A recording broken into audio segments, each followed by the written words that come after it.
Hello and welcome to The Cat Who Project, a podcast where we take a deep dive into Lillian Jackson Braun's world of Quill and Coco. So today we are back for part 2 of the supporting characters in The Cat Who Could Read Backwards. These characters are really important to the story, so let's give them a little love. Okay, so let's start with Butchie Bolton. Butchie. She is described as pudgy with a short haircut and tight curls. She apparently also has a mean look, and she teaches sculpture in her welding studio at the Penniman School of Art. Butchie and Zoe grew up together, and Zoe says that they were tomboys together, but that Butchie never outgrew that stage. Zoe called on her for support when her husband was murdered because she didn't know who else to call, but then regrets it later when Butchie becomes a little possessive. I do feel a little bit sorry for Butchie. She tries to be a good friend to Zoe, but she does come on a little strong and a little awkward. And it's not clear if her feelings are platonic or romantic towards Zoe. Quill also considers her a suspect in the death of Nino at the happening. Butchie didn't like Nino because she was jealous of him professionally and she didn't like his friendship with Zoe. And according to Mrs. Butchwater, it had also been Butchie's idea to put Nino's junk sculpture on the scaffolding from which Nino fell to his death. But in the end, Butchie was actually trying to save him, not do him in. Towards the end of the book, Quill shows some kindness to Butchie when he asks Bunsen to take some photos of her for his profile. He says, "When you do get photos, flatter the gal if you can."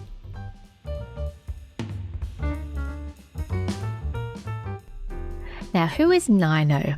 Well, Nino is a thingist, but some people would call him a junk sculptor.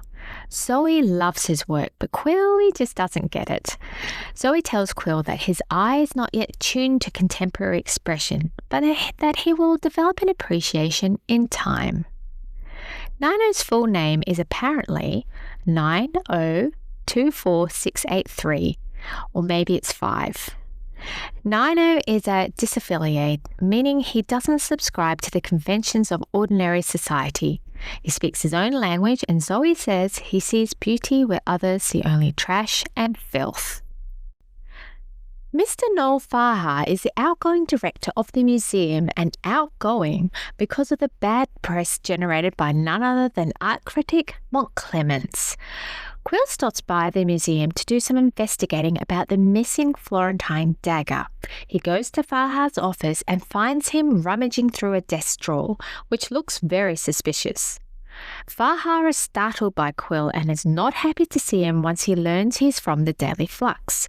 He tells Quill that the museum has lost a lot of money due to the personal attacks on his administration and he's been forced to resign. Later, Quill does consider him a suspect in Earl's murder because of Earl's association with Mont Clements. When Quill first speaks with Earl, Earl compliments Mont Clements in weeding out the quacks like Farha. On another occasion, Quill returns to the museum director's office and asks for Farha. A middle-aged secretary with a timid manner tells him that Mr. Farha was out, but that a Mr. Smith could be of assistance. Now, Mr. Smith is the chief curator and most likely next in line to take over from Mr. Farha. Mr. Smith is described as handsome, dark-haired man with sallow skin and eyes that were green like jade. Later in the book, Quill also thinks of him as sly-eyed. He has some connections with Sandy Hallipay. He dances with her at the Valentine's Ball, and Quill also overhears Sandy having dinner with him at the Artist and Model. But what's really clever is that his first name is John, so his name is John Smith. And there's a lovely line in chapter 11. It says, "Anyone called John Smith would arouse doubts in the most trusting nature." But Quill's chief suspicions when it comes to John Smith is with the apparent disappearance of the Florentine dagger. When he questions Smith about it, he behaves very suspiciously. He denies the rumour that the dagger is missing, but finally admits that the dagger had been temporarily misplaced when Quill presses the issue. Earl Lambeth is the proprietor of the Lambeth Gallery, or so we think. We later find out that Montclemens is the actual owner and that Earl is only fronting as the owner so that Montclemens can work the books. Earl is described as painfully dapper with his narrow-trousered legs. He is crisp, formal and supercilious.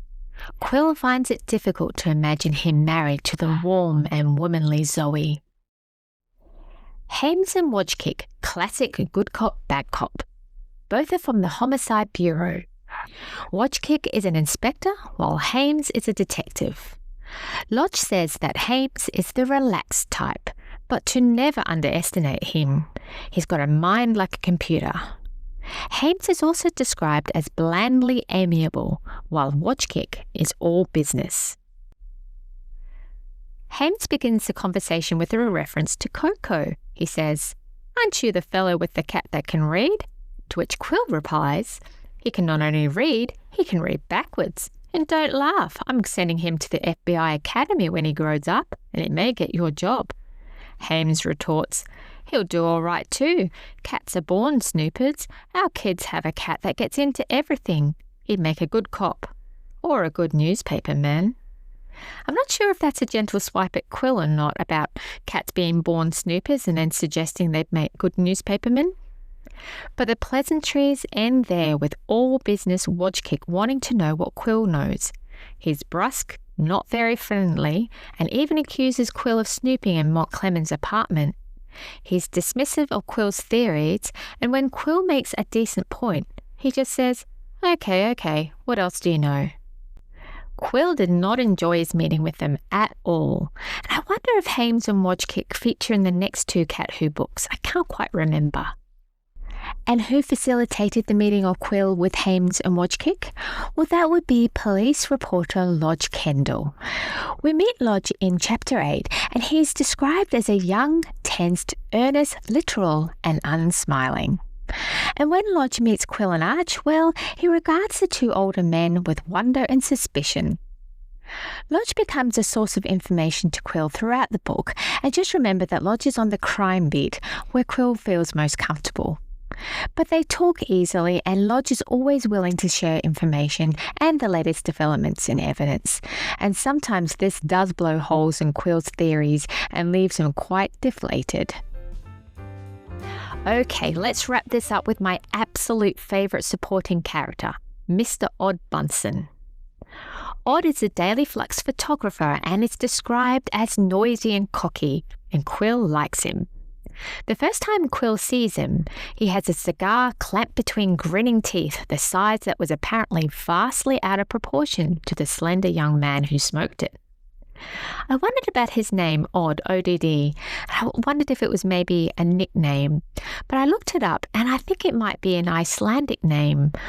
Odd, O-D-D, or O-D-R, or O-D-D-U-R, and it is currently the 11th most popular Finnish name, which is really interesting.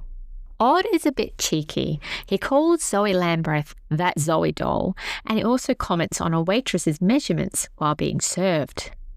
But he does have some funny lines too. When Quill is relating how he captured Narks and tied him up with his tie, Odd says, "I wish I'd been there with my camera. I can picture our hero phoning the police with one hand and holding up his pants with the other." Odd is also not afraid to share his opinion on things. He thinks Narks was dumb to think he could blackmail a sharp operator like Monty, and he thinks Montclemens was stupid to have an accomplice.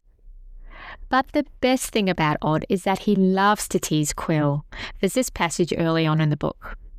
Odd studied Quill's luxuriant moustache with interest. He said, "Hey, that shrubbery's getting out of hand. Aren't you afraid of brush fires?" And of course, he loves to tease Quill about looking after Montclemens' cat, Coco. There's this part. Quill asks Odd to drop him back at his apartment. He says, "It's past 10:30 and I forgot to feed the cat." Odd laughs. He says, "I told you Monty wanted you for a cat sitter." And another time Odd teases Quill. He says, "Are they cat hairs on your lapel, or have you been dating a blonde with a crew cut?" I really hope Odd is in the next two books before Quill heads north to Pickaxe. I should know, but I can't really remember the next two books, so we'll have to see. Well, I really hope you enjoyed these 2 episodes on the supporting characters in The Cat Who Could Read Backwards. Thank you for listening, Cat Who friends. My name is Rohan, and I will see you in the next episode of The Cat Who Project. Bye now.